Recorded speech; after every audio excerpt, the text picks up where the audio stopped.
Olá, pessoal. Boa noite. Para quem vai chegar, estamos aqui hoje.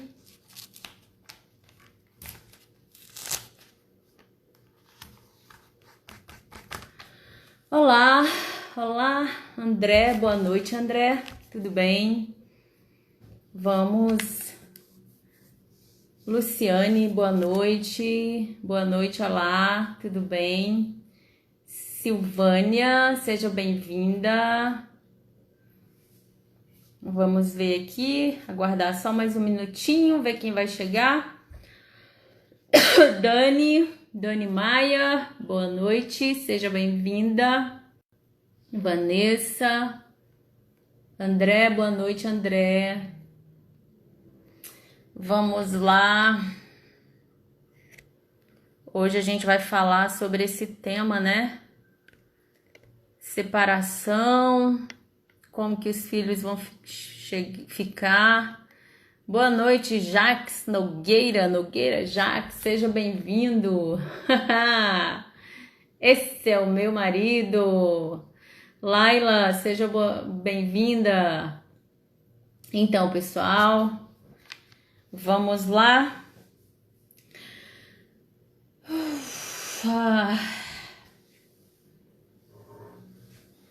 Hoje, vamos lá. É sempre um desafio, né? É sempre um desafio começar uma live, gente. Na verdade, a gente fica aqui um pouco tensa, mesmo não tendo ninguém na nossa frente de verdade, assim, fisicamente, mas a gente sabe que esse campo é quântico, né? A gente sente a energia de quem tá do outro lado. Então, olha, a Luciane tá falando, me separei depois de 26 anos de casado, meus filhos são adultos. Interessante, Luciane, interessante. Mas é interessante ver essa postura, né? Como é que foi, que isso se deu, se tudo ocorreu bem, se todo mundo tá bem. Então, que maravilha, que maravilha. Sinal de que foi feita uma separação, digamos, de uma maneira sistêmica, né? Que olha para todo o sistema e onde todos podem ter o seu lugar, todos possam ficar bem. Olha só, em primeiro lugar, eu gostaria de agradecer pelos comentários lá no post. Isso é importante para mim, é um feedback do meu trabalho, porque como a gente não tá pertinho, eu não consigo ver vocês, eu não consigo saber as reações de vocês, né, assim, olho no olho. Então, esse feedback digamos que seja um termômetro do que está acontecendo, né, desse trabalho. Em segundo lugar, eu gostaria de falar que essas lives estão ficando gravadas e a gente está postando lá no canal do YouTube. O canal do YouTube também é a Escola de Constelação Familiar BSB. E às vezes a gente está digitando lá e não aparece, mas logo assim, de primeira, aí tem que dar uma procurada lá, algum vídeo da escola, eu não sei o que está acontecendo, eu vou resolver isso, tá? Mas vocês encontram lá. E qualquer coisa pode entrar em contato comigo no direct, que eu mando o link, caso vocês não encontrem lá. Algumas pessoas fizeram isso hoje. E eu mandei o link das últimas lives, tá bom? Então, muito obrigada e é isso. Se vocês quiserem, né, tiverem alguém que precisa ouvir isso, vocês compartilhem, porque é muito rico esse momento aqui. Como é ao vivo, então as coisas fluem, vem o que tem que vir e acaba que pode tocar muita gente, tá bom? Então vamos lá.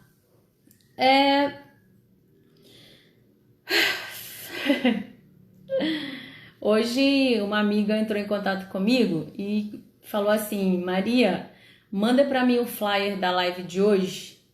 Então eu já estava ali preparando para mandar e quando eu mandei ela me respondeu assim: nossa, que forte. Então aqui eu olhei para aquilo, né? E aí eu respondi para ela assim: realmente é forte. Eu não tenho muito tempo a perder, porque a vida é curta. Por mais que a gente viva, né? Mesmo que a gente viva 100 anos, mas a vida é curta. Então, se existe um caminho onde a gente pode chegar a um ponto de uma maneira mais rápida e sustentável, por que não seguir esse caminho, né? Por que ficar dando voltas? Então, o meu trabalho com as constelações familiares tem esse objetivo, de ajudar você no processo de reconciliação. E de reconciliação com quem? Com todos. Mas o foco principal dessa reconciliação são os pais. Porque eu tenho observado, tanto no meu caminho, né, de 11 anos aí com essa abordagem, quando eu tomei consciência de que era esse o caminho que eu tinha que fazer, então desde então eu passei a observar que, à medida que a gente se direciona para esse ponto, imagine, a gente tem um caminho para percorrer. O fim desse caminho, digamos assim, o ponto de chegada que a gente precisa alcançar é a reconciliação plena com os nossos pais. Mas o que eu percebo é que quando a gente toma consciência disso e se põe a caminho, tudo parece que vai indo para o seu lugar de uma maneira natural. Então, outras pessoas que a gente pode ter conflitos, esses conflitos eles vão cessando. E a vida vai ficando muito melhor, muito mais leve para ser vivida. Então, os nossos círculos de relacionamentos, eles vão se ajeitando. Eu observo o meu caso, né? Eu me direcionei com o objetivo da reconciliação plena com os meus pais.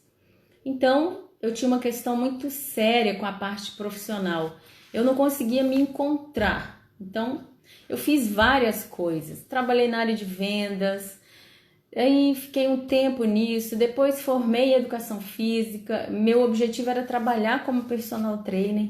Então, terminei a graduação. Imediatamente eu fui fazer uma especialização. Mas eu não queria uma especialização qualquer. Eu queria uma especialização que fosse difícil. Então, eu fui lá fazer uma especialização em reabilitação cardíaca. Eu queria passar treinamento, mas para alguém que tivesse uma necessidade além do que só ficar sarado, entendeu? Então eu fiz isso, fui lá, especializei. Depois que terminei a especialização, comecei a trabalhar. Fiquei um bom tempo trabalhando como personal. Depois eu não quis mais. Aquilo não me preenchia, eu achava que qualquer pessoa podia fazer aquilo e que as pessoas podiam treinar sozinhas, elas não precisavam de mim. Então foi quando eu, lá em 2011, comecei realmente a fazer cursos nessa área, que antes eu ia só nos workshops e fazia as leituras. Em 2011, realmente eu comecei a fazer um treinamento e daí não parei mais. Então até que eu achei, digamos assim, o meu objetivo de trabalhar. Algo que realmente me preenche hoje, que é fazer esse trabalho. Só que eu demorei, eu levei aí 10 anos, na verdade, uma vida toda, né? Para poder encontrar isso, para poder estar plena nessa questão profissional. Mas enquanto eu fui caminhando nesse período, eu fui observando que outras áreas da minha vida foram ficando muito tranquilas. Então, o meu relacionamento com o meu marido foi ficando maravilhoso. As nossas meninas, elas foram seguindo com muito mais tranquilidade, muito mais leveza. E assim, eu fui me desenvolvendo como um todo. Eu sentia que o meu interior ele estava mais largo, o meu coração mais expandido, né? Mais amplo para caber e concordar com tudo e todos. Então, o meu julgamento ele foi diminuindo, sabe? O julgamento que eu tinha com relação às pessoas. Então, tomar pai e mãe, como a gente fala aqui no termo da constelação familiar, não é uma coisa que a gente empurra de goela abaixo para ninguém. É um caminho que a gente sabe que precisa percorrer, mas isso são movimentos que vão acontecendo devagar. Então a gente toma consciência que precisa fazer esse caminho E quando a gente se põe a caminho, a gente sabe que um dia você dá um passo, às vezes você dá 2 passos para trás, às vezes acontece algo que te distancia novamente, mas você precisa saber que esse é o seu ponto de chegada. E à medida que você caminha, as coisas vão acontecendo. É impressionante, as coisas, elas tendem a ir para o lugar. E daí você vê os resultados dentro da sua vida, nesses 5 círculos de relacionamentos, que eu vou repetir. Que o primeiro círculo é o relacionamento com os nossos pais, o segundo é com a profissão, com o trabalho, o terceiro círculo, eu não vou dar esse dedo, gente, eu vou apontar aqui, ó. O terceiro círculo é o nosso relacionamento com o parceiro, o quarto círculo é o relacionamento com os filhos e o quinto círculo, né, dá uma mão cheia, é o nosso relacionamento com o todo, com o mundo. Então, à medida que você se direciona para esse ponto, as coisas vão indo para o lugar de uma maneira mais natural. Então, o meu objetivo com vocês é esse, é colaborar para que vocês atinjam isso. Não existe, eu não estou aqui com outro objetivo, o meu objetivo é esse. Então, quem está realmente nesse movimento, saiba que você está no lugar certo, porque eu vou pegar todo o meu caminhar de 10, 11 anos e assim, sintetizar para vocês, para que isso vocês não precisem também fazer esse percurso em 10 anos, que vocês possam encurtar esse tempo, porque como eu costumo dizer, tempo é vida e a gente não pode desperdiçar a nossa vida com coisa à toa, certo? Então, dito tudo isso, hoje eu vou chamar uma pessoa para participar dessa live comigo e ela vai falar sobre a experiência dela, sobre a temática de hoje. Eu acho que ela tem uma experiência muito, muito, muito interessante e assim, pode colaborar muito, muito mesmo com quem tem essa mesma necessidade, tá bom? Então aguenta aí e no final dessa live eu vou colocar um post lá, também pedir para que vocês comentem sobre o que foi mais importante nessa live para vocês, o que foi que fez diferença na vida de vocês, o que foi que você vai dormir e vai dizer assim, poxa, valeu a pena gastar um tempo da minha vida para aprender esse conteúdo, compreende? Então, se vocês quiserem e puderem, mas fiquem à vontade, não se sintam obrigados também. Façam só se vocês sentirem aqui no coração de fazer, tá bom? E também no final da live nós teremos nosso exercício de percepção, a nossa meditação, que eu tenho recebido feedbacks de que tem ajudado bastante aí na internalização do que é dito aqui, certo? Então deixa eu chamar aqui a nossa Dani Maia. Deixa eu ver. Dani, me manda uma solicitação, minha linda, para você participar ao vivo, que eu não tô te vendo aqui. Pera aí, gente, só um pouquinho, que o tute do meu telefone não tá muito bom. Dani, você mandou para mim solicitação? Na semana que vem, pessoal, nós vamos fazer uma semana de perguntas e respostas. Então, vocês vão participar ao vivo comigo. Bom, vamos ver se a Dani mandou. Opa, mandou. A Dani vai entrar aqui com a gente agora. E ela vai falar pra gente sobre esse movimento, porque é bom. Uma coisa é eu trazer a teoria, outra coisa é trazer alguém que vai falar da própria prática. Opa, vira o celular aí, mulher. Eu tô vendo o seu pote. E aí, bonita? Boa noite, tudo bem, Maria? Boa noite, tudo bom? Negona, Deixa eu te falar, como é tá que tá por melhor aí? aí? Como é que tá o áudio aí? Tá bom pra você? Tá bem? Bom, para Tá bom, vai falando aí que eu vou vendo aqui. Eu vou colocar o fone para ver se melhora. Tá tendo uma zoada aqui de panelaço aqui, eu vou colocar o fone aqui. Só um pouquinho. Tá meio com eco. Como é que tá aí pro pessoal que tá assistindo? Gente, como é que tá aí o som? Oi, oi, boa noite. Como vocês estão? E aí, Oi, melhorou? oi, Dani. Aqui estamos bem. Você ouviu, né, a introdução que eu fiz? Sim, E sim. eu vou te fazer o seguinte questionamento para você falar pra gente. Você separou, você está separada, né? Sim, Você é mãe de 4 meninos, certo? três. 3 meninos, Três três meninos. meninos. Na E verdade, assim, esse assim, eu fui mãe de 5, hoje eu tenho vivos 3. então você é mãe de 5. Sim, de 5. O Sim, Gabriel, que três. foi o primogênito, o primeiro, que não nasceu, né? Perdi. O Marcos Cândido Júnior, o João Felipe e o Samuel. Não, só que entre o João e o Samuel, eu perdi um bebê, que seria a Isabela.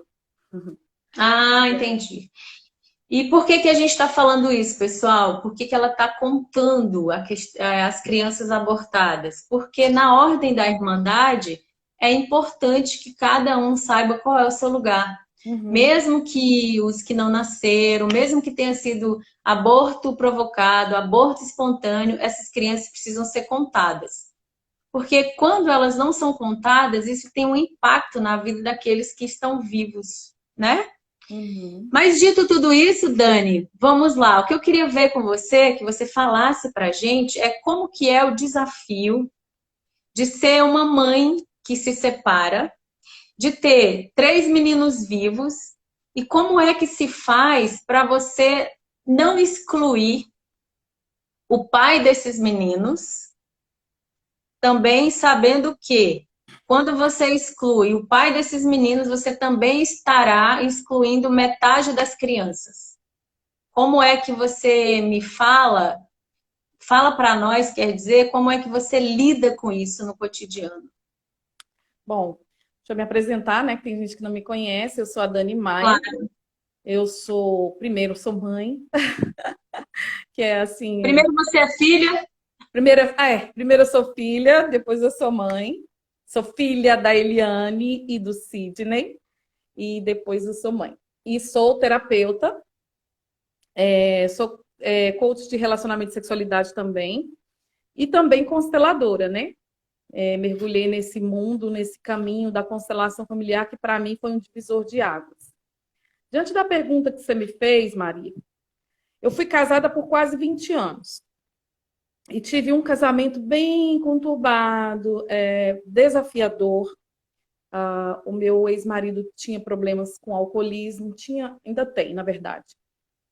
E só, assim, só Dani, só fazendo uma pequena correção para não passar batido. o Na pai dos nossa meninos, abordagem sistêmica, a gente não fala ex-marido, né? É o verdade, meu primeiro marido ou o pai dos nossos filhos também, né? também. É. Então, meu primeiro marido tinha esses problemas e assim, o casamento era muito conturbado. Mas assim, a gente cresce programado para casar e permanecer casado, né? Essa é a programação natural das coisas. Mas aí chegou um determinado momento da vida que eu não aguentava mais, muitas coisas, né, foram protelando, e tudo bem, os problemas que se tiveram dentro do casamento, porque quem nunca, né? Mas assim, eu era muito imatura, não sabia lidar com todos esses problemas e nem tinha a consciência que eu tenho hoje.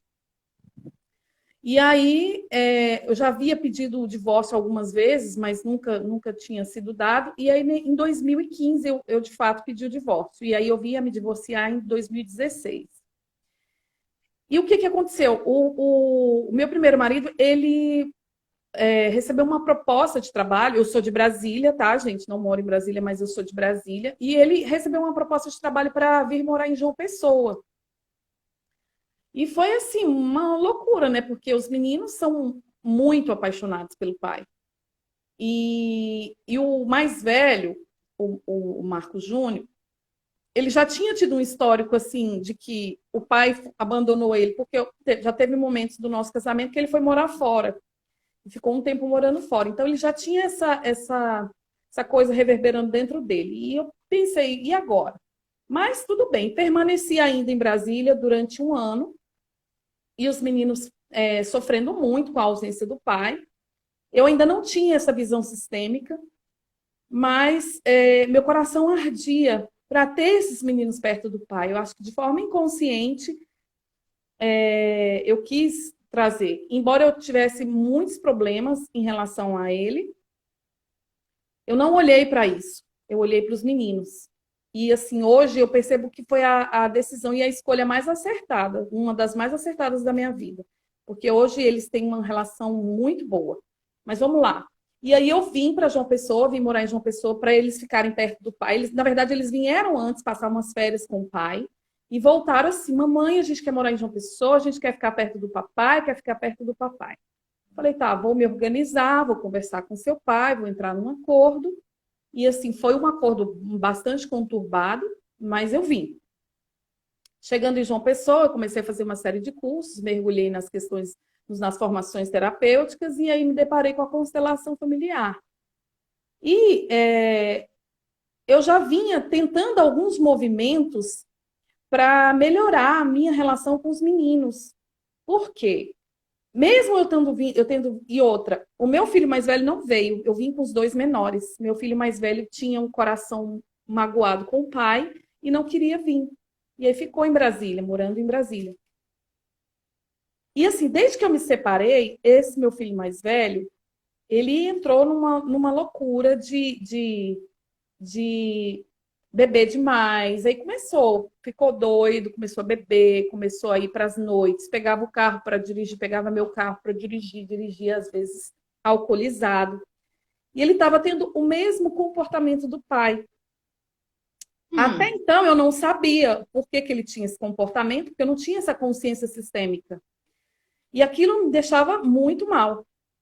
Mas mesmo assim, eu vim para João Pessoa e vim também com a intenção seguinte. Eu pensei assim, se esse mais velho está dando todo esse trabalho, eu não vou suportar passar por mais duas fases dos dois, que ainda iam crescer e ia chegar na idade dele. Então, na minha cabeça, eu imaginava assim, esse menino está assim porque o pai não está perto. Eu pensava assim, porque o pai não está perto. Então, assim, eu queria vir para cá, para os meninos ficarem perto do pai, mas para eles não perderem esse referencial, essa força masculina, né? Referencial paterno na vida deles, sem nem saber como.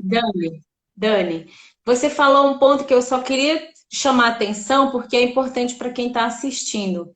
Quando você falou assim que o seu filho começou a desenvolver vícios e que você não tinha consciência sistêmica, né, nessa época, para compreender o motivo pelo qual ele estava envolvido nisso. Exatamente. E você, com essa qual que é essa consciência? Fala para a gente que é importante para quem está assistindo. A consciência primeiro... Por que ele estava fazendo a mesma coisa que o pai? Porque, na verdade, é como se quando eu me divorciei, é como se eu tivesse excluído o pai da vida dele. E aí ele começou a se comportar como o pai para tentar trazer o pai, inconscientemente, claro, mas de uma forma inconsciente, ele começou a se comportar assim, como quem diz assim, minha mãe excluiu meu pai, minha mãe se divorciou do meu pai. Então, assim, eu preciso ser fiel ao meu pai. Então, eu tenho que trazer meu pai, porque eu não posso ficar sem meu pai, né? E aí ele começou a repetir esse comportamento. O Bert, ele fala no trabalho dele, eu vou só abrir aqui, fazer um adendo, né, para quem está assistindo. Ele diz o seguinte, que quando a mãe critica o pai por um comportamento, o que acontece? Para os filhos, né? Quando ela critica o pai para os filhos, o pai para os filhos, mas na verdade ela está falando do marido dela, né? Que a gente precisa aprender a separar. Mas o que ele observa é o seguinte, a criança diz assim, a mãe critica o pai por alguma coisa que ele faz que ela não gosta. E diz para o filho isso. Então, o filho, na superfície, ele diz assim, tá bom, mamãe, eu não vou fazer igual o papai.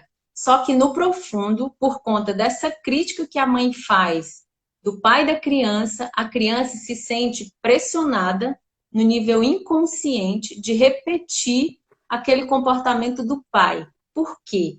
O porquê que ela faz isso? Porque ela está dizendo para a mãe o seguinte: mamãe, esse papai é o papai certo para mim. Olha que louco isso, né? É. A mãe exclui o pai porque muitas vezes ela quer proteger os filhos daquele comportamento.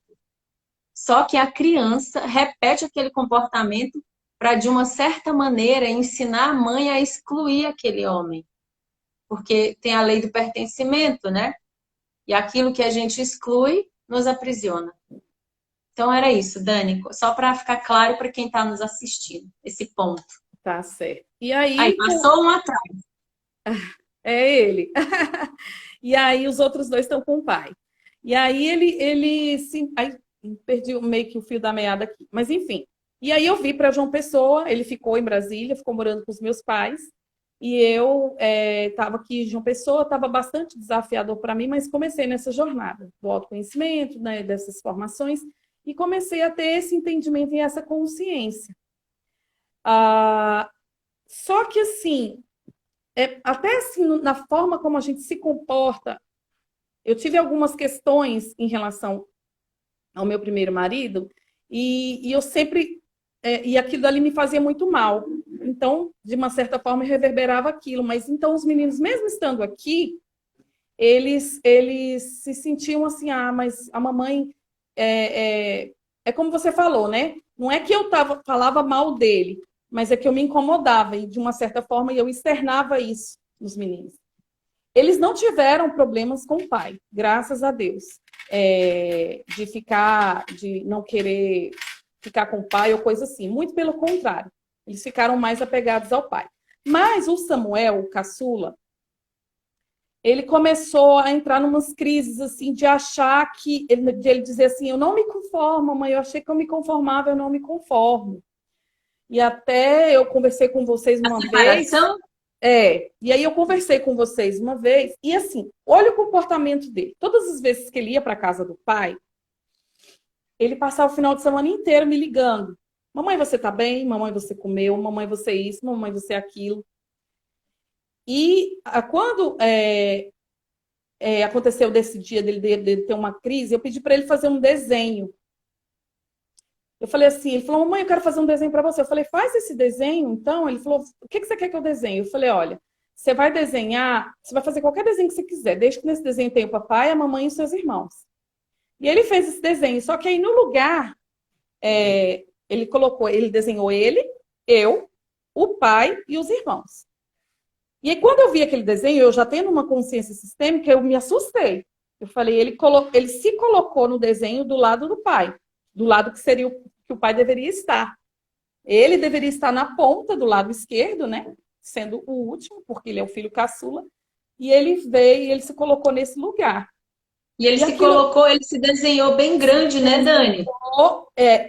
Não maior do que o pai, mas como se tivesse do meu tamanho. Do meu lado. E aquilo eu me assustei, entrei em contato com vocês logo e falei: me ajudem, o que eu faço? Porque agora, como eu estava começando, né, a fazer o curso, eu não tinha entendimento de como agir diante daquilo. Foi quando o Jacques gravou um vídeo explicando para ele, falando assim: olha, Samuel, entende que homem e mulher se separa, mas que papai e mamãe não se separam? Olha só, vou fazer um experimento para você. Aí o Jacques pegou o café, pegou o leite. Quando eu conto isso para as pessoas, elas ficam assim, nossa, apaixonadas. Elas falam: gente, que jeito incrível de ensinar e de demonstrar, né, para uma criança ou para um filho que seja adulto, a importância, né, e o papel do pai e da mãe, que a gente não pode excluir nenhum dos dois.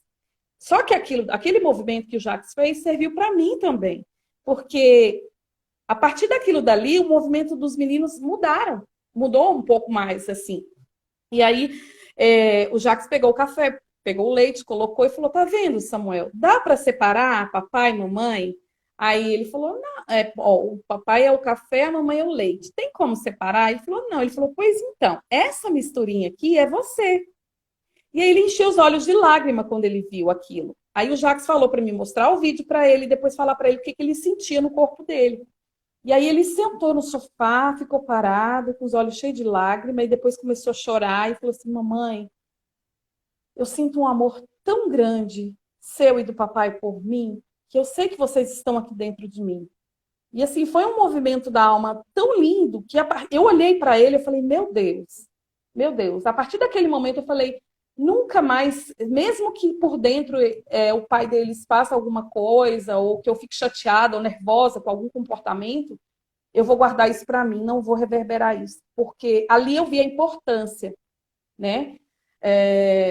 De não se excluir o cônjuge quando a gente divorcia, mas quando eu falo não se excluir, é no sentido do coração mesmo, de ter uma postura interna, de entender a importância daquele pai na vida do filho, mas de uma forma que a criança sinta isso. Porque é muito fácil a gente ficar, não, papai é bom, papai é... Não, falar é fácil, entendeu? Oh, papai é seu pai, né? Não. A gente tem que se comportar e tomar uma postura interna para que os nossos filhos vejam na gente a importância daquele pai e entender que a mãe não exclui o pai e vice-versa, se puder fazer isso.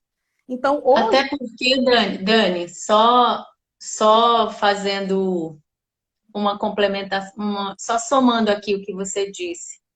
Até porque quem fala mais alto é o coração. E as crianças, os filhos, eles não escutam o que a gente fala, eles escutam o que a gente diz.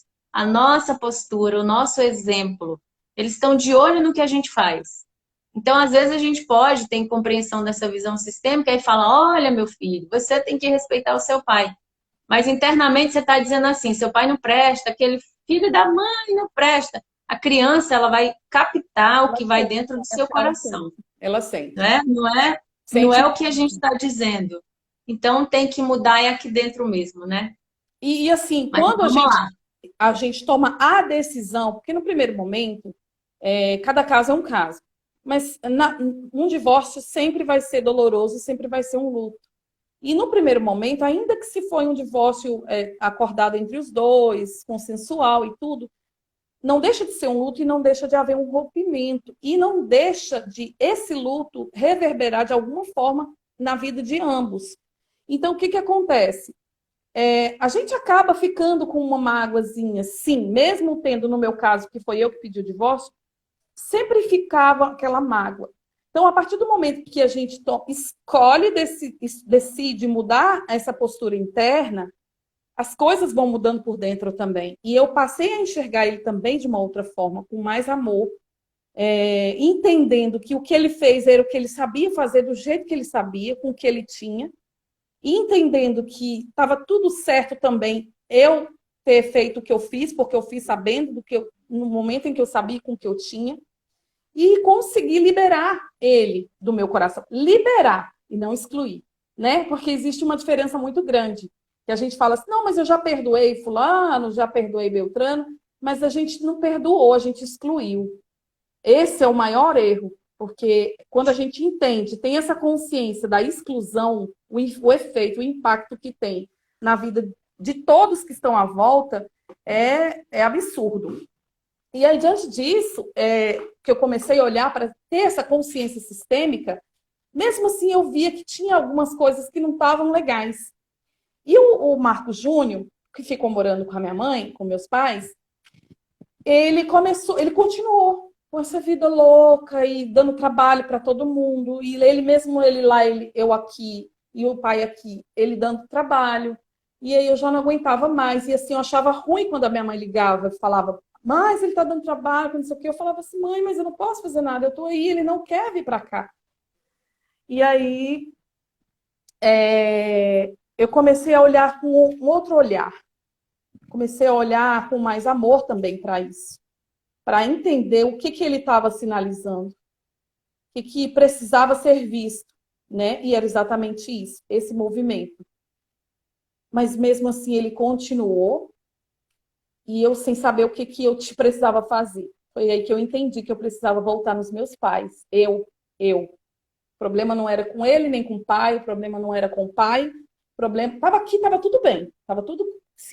Os meninos estavam bem com o pai, eu estava bem com o pai. A gente criou uma relação de respeito e carinho muito grande. E ele começou, inclusive, quando eu mudei a minha postura em relação ao meu olhar para com ele, a gente nunca foi de brigar. Teve um momento muito crítico aqui no início, por conta da namorada dele, mas depois passou e ficou tudo bem. Mas ficou um tudo bem assim, ele bem arisco para lá e eu na minha para cá. Mas quando eu entendi, tive essa consciência sistêmica, tudo mudou. Ao ponto dele, às vezes, eu mesmo me oferecer para ajudar ele em alguma coisa, ele se oferecer para me ajudar em alguma coisa, e hoje está tudo certo. Só que aí, né, passou a vir essa questão e eu comecei a olhar para isso e eu falei assim, gente, eu preciso olhar para os meus pais e entender, ir lá para ver o que que é. Foi quando eu li o livro, Onde Estão as Moedas, e que eu entendi. Eu precisava realmente tomar os meus pais, porque eu olhava para os meus pais, principalmente para minha mãe, de uma forma crítica de julgamento.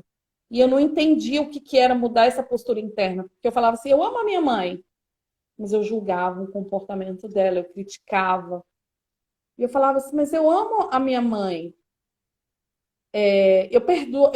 Eu já pedi perdão para minha mãe pelo que eu fiz. A questão não é amar, não é pedir perdão, a questão é tomar os pais do jeito que eles são, com o que eles têm. Deixar o destino dele com eles e pegar somente aquilo que pertence a gente. Então eu não precisava, entendi que eu não precisava ser mãe da minha mãe, não precisava ser maior do que a minha mãe, nem do que meu pai. Eu só precisava ser filha. E quando eu assumi esse lugar de filha, e foi preciso, às vezes, alguns movimentos meio bruscos, porque quando eu comecei a voltar para esse lugar de filha, a minha mãe, acho que inconscientemente, começou a perceber, e aí, às vezes, ela ligava para mim pedindo para eu resolver alguma coisa. Eu falava assim, mãe, mas eu não tenho como resolver. Não, mas você resolve, você faz, você acontece. Quando ela fazia isso,